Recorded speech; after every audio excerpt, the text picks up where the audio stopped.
I want you to counter me about what I'm about to say. Sure. Or agree with me if for some reason you agree with me. I've traveled across the country because of YouTubing. Okay. I've spoken to a lot of military folks, and the military is sort of similar to sport in some ways, in terms of it's a combination of people from different parts of India. Okay. I'm just talking about this from an India perspective. India itself is a combination of many countries, according to me. Yeah. Fair to say, like very culturally different, few things that tie us together. Yeah. I've noticed that every ethnicity has strengths and weaknesses. Sure. Completely agree with you. I'm half Punjabi, half Gujarati, and I've seen the strengths and weaknesses on both sides.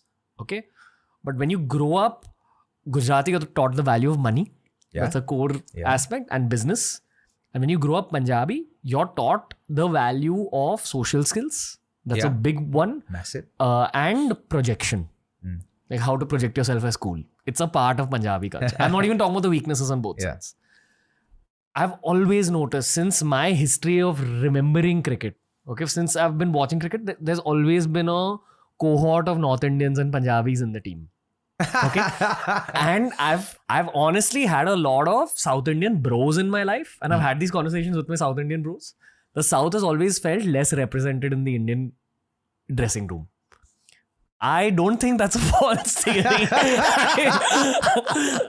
I think the Punjabi dudes know how to play the people's game. One, we're taught it. It's in our blood. We're taught to be a Mahal-oriented unit.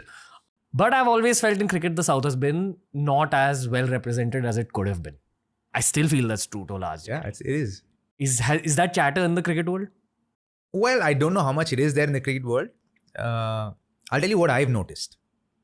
These are my observations of Indian cricket. In Indian cricket, there will always be representation from Mumbai. Yeah. There will always be representation from Delhi. And there will always be representation from Punjab. Go back 35 years and tell me one Indian team without representation from these three states. Right? Mumbai, because one of the reasons is that they deserve it in a sense, because it's the mecca of cricket here in India. And I think it's got the best cricketing ecosystem perhaps in the world. I love it. Playing cricket in Mumbai is one of the greatest experiences of my life. Even today, if I'm in India and I'm practicing, I go to Shivaji Park and I practice. I love it there. Something about the soil there. Something that's there. The energy there is just so beautiful. This land makes anyone more ambitious. Yeah, I agree. I think on a primal level is, but go on.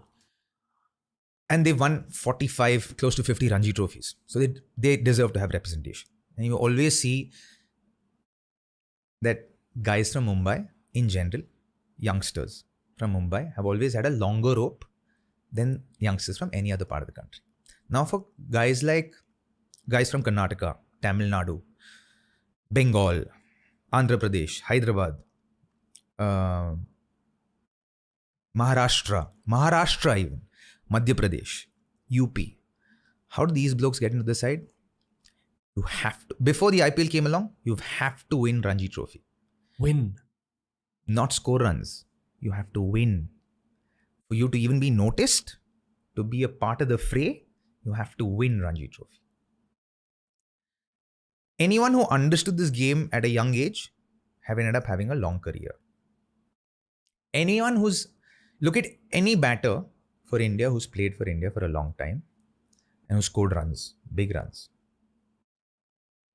They've all been batters who've once scored runs for the team, but also known how to score runs for themselves. They set up their own base first. And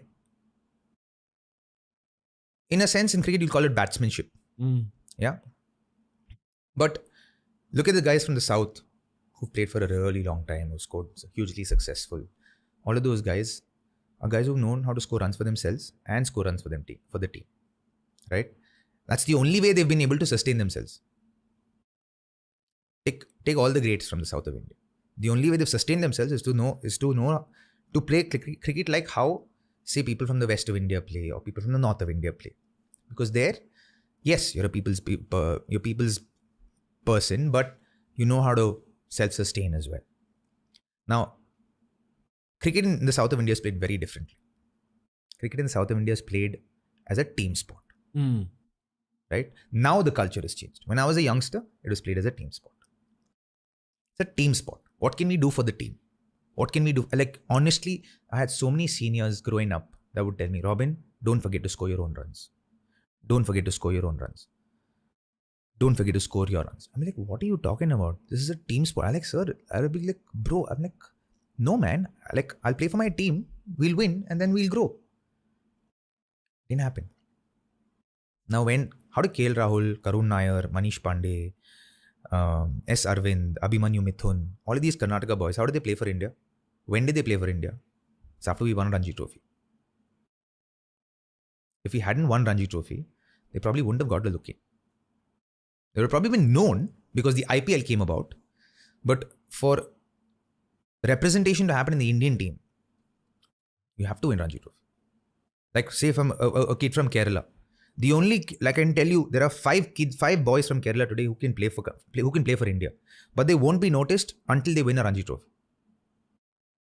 Saurashtra. How did Jaydev Unadkat, some of the other boys come into the Indian team or make a comeback in the Indian team? He won Ranji Trophy as a captain for Saurashtra. Tamil Nadu. After Dinesh Karthik and Ashwin, tell me representation in the Indian team. They'll get to India A. Not much after that. One of the reasons I brought up this whole conversation is because I'm a huge admirer of Sai Sudarshan. Yeah. I love him. And I want to see him keep playing for India. And Tilak Verma, for that matter. Two South boys. And whenever I see these guys bat, see, as a fan, I notice the expression, what's in their eyes. And these two guys are too focused and self-confident. Another one you missed is Sai Kishore. Sai Kishore is. Dude, I love that kid. That kid, he's such a hugely improved cricketer. And I think he's one of the best left-arm spinners in our country. And I don't know why he's not playing every match of the IPL. I don't know. And for him, he's captain of the Tamil Nadu Ranji Trophy team. And I think they lost the semi-finals, the finals of the Ranji Trophy this year. I promise you, till they win Ranji Trophy, a serious look won't be given there. So this thing you're talking about on the international level, where it is a social game as well, it applies to IPL teams as well? Not necessarily. Not that much. Because we're also dealing with a different dynamic of foreign players, foreign coaches. I think within the IPL, we haven't gotten out of the gambit of being obsessed with skin that is not ours, our color. We haven't gotten out of it yet. I promise you, there are incredible Indian coaches available, but we're just not looking at them. We're not giving them the attention, and the amount of money a franchise is willing to spend on a foreign coach, they're not willing to spend on an Indian coach, and I do not understand that logic. You're playing the Indian Premier League, right? You're playing predominantly with 25 players in the team. So you're playing with 17 Indian players and 8 foreign players. Who are you catering to majorly here? Your majority of catering is done to the Indian players. So you need a solid Indian coach there, right? Now what teams are doing is they're having foreign coaches with an Indian mentor. But the Indian mentor is a great, like an Indian great. Now, how much will a 17-year-old kid or an 18-year-old kid or a 20-year-old kid have the courage to go and have a conversation? Maybe today's generation, maybe the kids will, because they don't know these Indian greats as well as we do. But you want to have a perfect mix, then you have to have a blend of both. It has to be blended. Right now, the scale's too less on the Indian side. You need to have more Indian coaches there. You need to balance it. Because the communication, because a lot of us are Indian. You have to understand, to pursue a career of cricket in India, you can't pursue another career, not even education. Because the competition is that hard, man. So you can't pursue education. Tell me, like, the people who've completed education within our ecosystem, maybe 2%. The rest of us haven't. Like 98% of us haven't completed our education.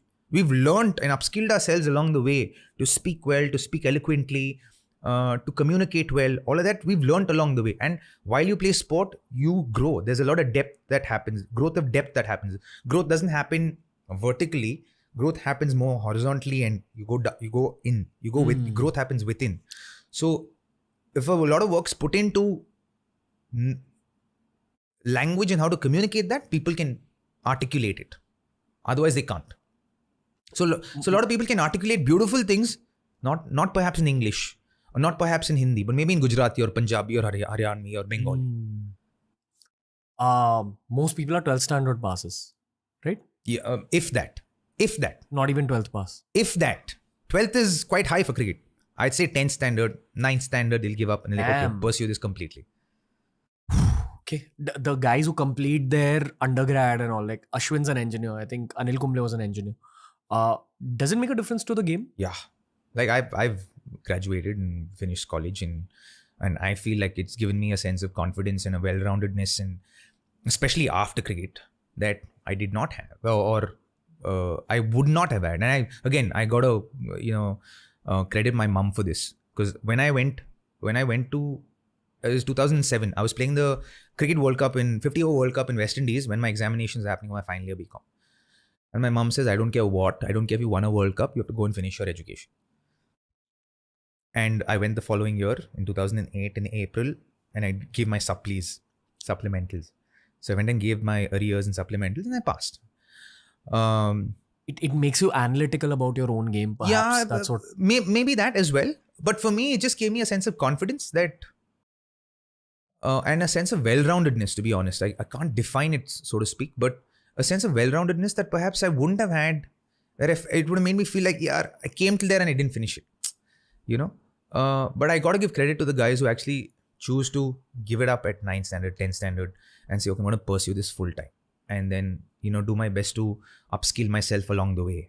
It takes a lot of effort, individual effort, to be able to do that. And a lot of the boys do that. And it takes a lot, to develop that confidence. And sport, in a sense, helps you develop a lot of that confidence. A lot of it is a lot of effort off the field.